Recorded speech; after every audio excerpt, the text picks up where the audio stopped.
everyone, this is 𝗤𝗏 Caroline and Tina. We are from IILT with another exciting role play. So today we are going to see a role play where a 27-year-old pregnant lady, she's in her first trimester, and she's really worried because in her family she has a history of a congenital heart disorder, and she's really worried whether it will pass down to her son, unborn baby. Unborn baby, son or daughter. Yes. So we need to convince the patient and reassure and provide a lot of assistance here. So Tina will be doing the part of the nurse and I'll handle the part of the concerned patient. So I hope you are ready. Yes. So you'll have 5 minutes and you can start speaking now. Good morning. Good morning. My name is Tina Thomas and I'm the registered nurse working in the suburban clinic. And how can I help you today? Hello there. My name is Susan and I'm 27 years old. And as you can see, I am 3 months pregnant. So I'm here because my husband's brother, he has congenital heart disorder and his son also has it. So I'm really worried whether it will be passed down to my unborn baby. So I'm here to gather some information about this medical condition. Could you please help me? Don't worry, I certainly understand from your side. And you told me that you are 3 months pregnant, so you're running in your first trimester. Yes, I am. Yes. And again, you told me, just to confirm, that in your family, your husband's brother is having a congenital heart disease. Yes. And his son is also having that. Yeah. And you're worried whether your newborn baby, your unborn baby will be having that too, right? Okay.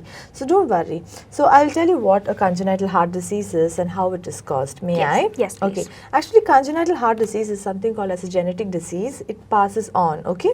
So sometimes there can be chances for your unborn baby to also have, because it is from the father's side. Okay, so that is one cause for it.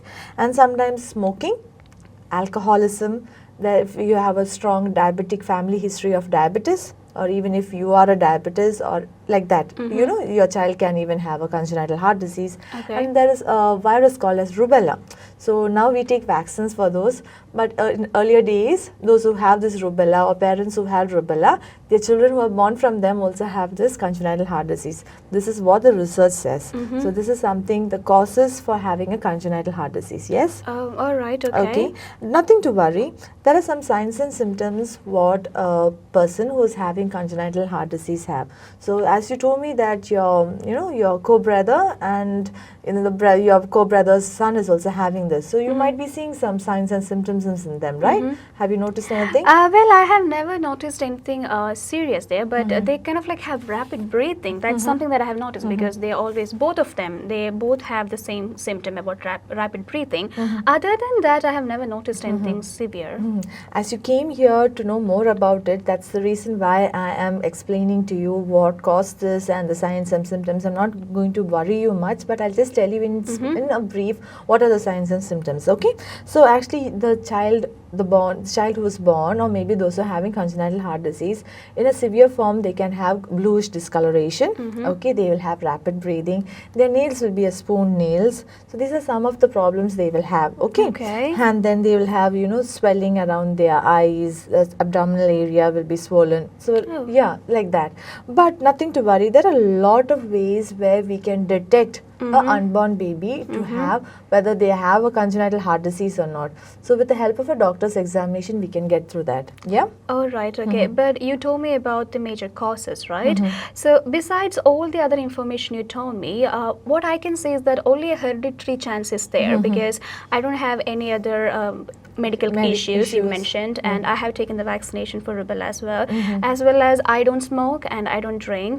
So besides the hereditary factor, there is nothing else for me to be worried. So could you tell me about the possibility of that? Yes, actually now don't worry about that. There are some possible outcomes that can happen, but we can get all these things detected with an anomaly scan, and we have a lot of tests, okay? As science and technology has been advanced so much, we can detect everything at our fingertips, okay? So I'll tell you some of the possible outcomes that can happen. Maybe your child can have, not your child, I'm just giving you in general, okay? The unborn child can have a heart failure, maybe slower growth rate, maybe a growth retardation as such, maybe even some heart rhythm problems, as well as, I'm so sorry to say, they can even go in for a stroke. So these are some of the outcomes that can happen.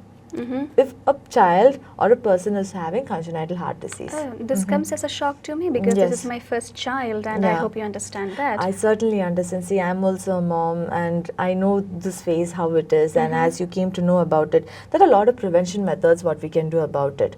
So as you said, you are medically fit, so you can control on your sugar levels, and as you don't smoke and drink, so we can, you can say a big no to that. And the most important thing that you need to do is you need to have a healthy diet. Okay, you should follow a healthy diet and do regular exercise. Okay. And after doing all these tests with the doctor and after having a consultation, you'll be perfectly fine. We'll be detecting what can be done on that. Yes? Okay. All right. I hope that sounds a little bit hopeful for me, but still I'm really praying that there is nothing wrong with my baby. Nothing to worry. Let me reassure you. We just see the doctor, and so the doctor can consult you and examine you, and she will tell you on what we can do on that. All right. Okay. Sounds good to me. Okay then. All right. Thank you. Okay. So we have come to the end of this role play. Okay. So that was our entire role play, where she did a very fantastic job by convincing and providing a lot of reassurance to this concerned mother, because she's in her trimester and this is her first pregnancy too. And on top of that, she's worried whether her child will be having this congenital, because that runs in her family. Yes. So possibilities can be really there high. or not. Yeah. Yes, but Tina did a very good job by convincing her and giving her a hope. That's what she did. That's what we need to do in a concerned bystander or a patient's case. We have to provide a lot of hope there. So we will get into the feedback form where we can do it in a better way by providing a lot of hope and how to break the sentences and simplify it. So without much delay, we will get started with it. Hi everyone, this is 𝗤𝗏 Caroline. I'm from IILT, and let's get into the feedback session where we will see how easily we can create sentences. So thank you very much for the support you've been giving us, because we've been receiving a lot of good comments about how this feedback session is being helpful for many of you guys. So let us know what are you expecting from us, and we'll be happy to provide that, okay? So let's see how we can pick the keywords and easily create sentences. So this role play is where you're talking to a 27-year-old pregnant lady. She is in her first trimester and she is here to gather information about congenital heart disorder, because she has someone in her family who has the same problem, and his son also has it. So she is really worried whether her unborn baby will be affected. Okay, so we are going to provide a lot of information, and let's see how we can do it. So the first task is begin with warm greetings and try to build a rapport with the patient and ask about the family history. 3 segments, right? Warm greetings, you guys know it. Build rapport. Third one, family history. So these are our 3 keywords in task number 1. So here you can simply start. Good morning, my name is 𝗤𝗏. I'm one of the registered nurses working in this clinic. Okay, and you're trying to build a rapport. How are you feeling today? Okay, or here you can see she is a pregnant lady, or it's also mentioned that she is worried. So you can actually build a rapport by actually creating a sentence where you're actually inquiring about her well-being. Okay, so you can say that I can see that you're carrying, so how are you feeling now?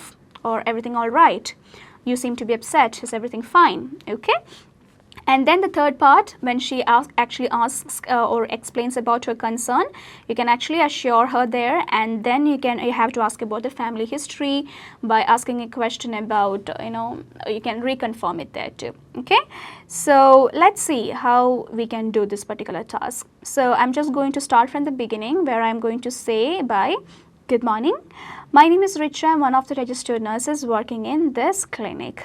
I can see that you're carrying and you seem to be a little upset. Is everything all right? So she is telling me her story. Okay, so I'm saying don't worry, I'll provide you all the information. Okay, so as you mentioned earlier that you have a family history of congenital heart disorder, so could you please give me more details about it? Okay, so that is how you can do task number 1. Let's see task number 2. Explain congenital heart defect and its causes. In bracket, it's mentioned genetic syndromes, smoking and alcoholism, diabetes, rubella. So here the keyword would be explain, okay, because we know what is to be explained, which is understandable.